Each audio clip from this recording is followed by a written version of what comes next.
Hi everyone, let's talk about Guns and Steel Renaissance. Now, first I should say I have not played Guns and Steel, so I can't speak for the compatibility of the games together, although I suspect it works quite well. And, I can't really speak about the things that were in the original game. But for Guns and Steel Renaissance, I think it's a really nice, clever little system. I really like the idea of, well, the multiple use cards for a start. You can play them for the resource or for the ability. So already there's a really nice decision there of which side you use it for, because you're going to be locked out of it for a little while at the start, but towards the end, unless you've got cards that let you play more cards, or you're going to be putting them out to defend yourself from attacks, it's going to be a while before you get to retrieve your cards. So it becomes an even bigger decision of, do you play them for the resource or their ability, especially when there are wonder cards trying to say, play them for the resources and you can get the wonder cards, but play them for their ability and you might be able to hold your opponents back or score more points, score these culture tokens. There's a lot of different ways that the game can go. And that is something I really like as well, the point that you retrieve all of your cards. You want to leave things out that are for resources, but it gives you a chance to be able to play them for their other side again. And the bonuses, the wonders also sometimes give you points for retrieving the right cards. Like in this game, it was civil cards. If you retrieved a certain amount of them, then you could put a cube on the wonder card for that. And there's another wonder in the box which, if you retrieve cards that are worth a certain number of points, then you can put some cubes on wonder cards. There's a lot of variability just in this, and so I imagine combining it with Guns and Steel is going to make it even more different every time. I really like some things that the rulebook explains are new for Renaissance are these cards that give you a bonus, but then give everybody else a bonus. I really like the idea of that. The cards where it's you make someone deplete a resource, but they gain a culture token, which in this game would have been perfect for Marty because he had those cards that spend one culture token and replenish 5 resources, for example. There were some really good things he could do if he could get culture. It's just the one big gamble he made didn't pay off because he didn't get the culture that he needed. But like this card where you can have a lot of military and gain 6 points, but then if everybody else that has equal or higher military than you gains 5. So even it's still going to be a benefit for you to do that, but it's not going to kind of catapult you into the lead if everybody else can kind of keep up in military and not let you race ahead.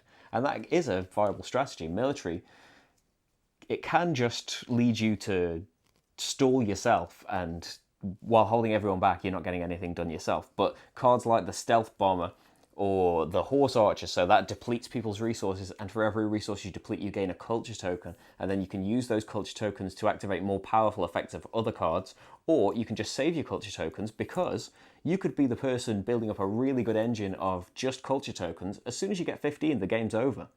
So if people see you doing that, there's no way of making people lose culture tokens. So that could be a way to win, of just race ahead with these. And they're worth points at the end of the game as well. So ending the game with culture would give you 15 points. So there's a ton of different ways that the game can go. Just in this little arrangement here, in the 2-player game, it's going to be the same every time, and you just shuffle up the order. So the pyramid is always different. The cards that they don't lead to other cards, but the cards that would let you buy the other cards for cheaper is going to be different every time. I love that determines which wonders are going to come out in the setup, kind of the positioning of the cards. So you're going to get a little bit more variety with 3 or 4 players because there's an extra card that's taken out. That their effects kind of affect all of the people better and wouldn't really work as well with 2. And if you mix in Guns and Steel, you would mix the cards together, so you would have even more variety in there. For me personally, and I kind of knew this going in, I really like the idea of culture victory. Reminds me of Civilization, the video game.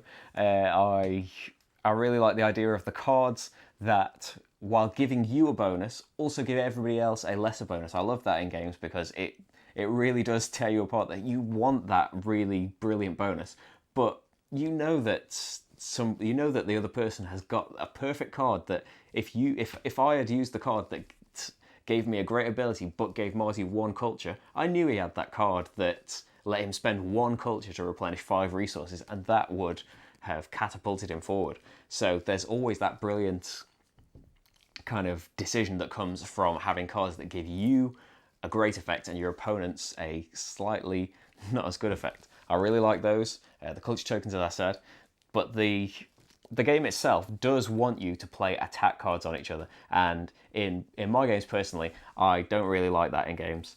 So I knew that going in though. It's not the game's fault, it's my problem more than anything else. If you don't mind that, because it's not really very harsh as well. It could be harsh if, you know, if people are ganging up on you in a 3 or 4 game and they keep making, but the good thing is as well that you can't really be ganged up on. If you were the only person that had resources out every time, and every time someone played an attack card, it only happened to affect you, that would be unfortunate. But it's very clear in the rules that your attack cards affect everybody. So if you manage to make people deplete their resources, you're doing it to everyone. You can't choose to ignore someone, and you can't choose to only attack someone. So that kind of mitigates the attacking as well, and makes it so that one person just can't be ganged up on purpose anyway. But the attacking, while not severe, isn't something that I really do. We didn't do it in our game of it that we played 2-player, and the game is definitely playable if you don't use those cards at all. You would just always use these for resources, or you would use the card that lets you play an attack card without activating its ability.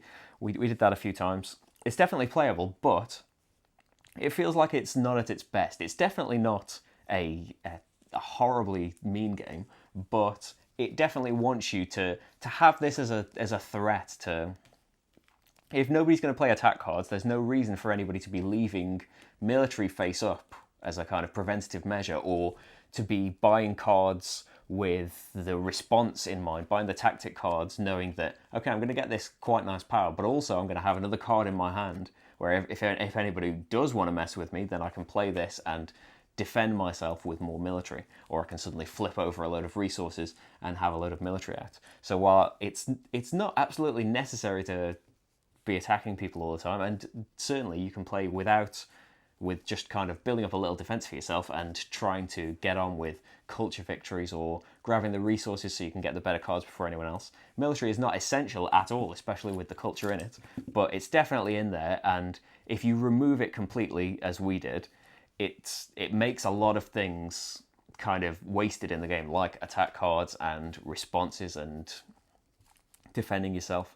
So it feels like the game is missing something doing it like that. So it's definitely, to be at its best, I think you need to be playing those attack cards on each other. So it's not one for me personally, but it's one of those where I know that it isn't for me, but I'm really disappointed that it isn't, because I love the core gameplay of, you know, playing these cards for their different things and timing when you can bring your cards back, and all the things I already said I liked. It really disappoints me that ultimately I'm not going to get to play this game. But if you don't mind the attacking part of it, I think this is really great. And it's going to be available at Essen this year, 2016, and it can be pre-ordered from Taiwan Board Game Design. Although I think the pre-order just ended today.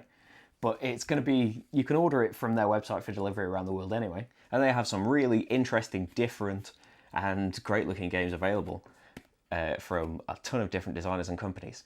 So they are definitely worth checking out. And Guns and Steel Renaissance, I think it's a very solid game. And that's it for Guns and Steel Renaissance. Thank you for watching, and I will see you for the next game. Bye.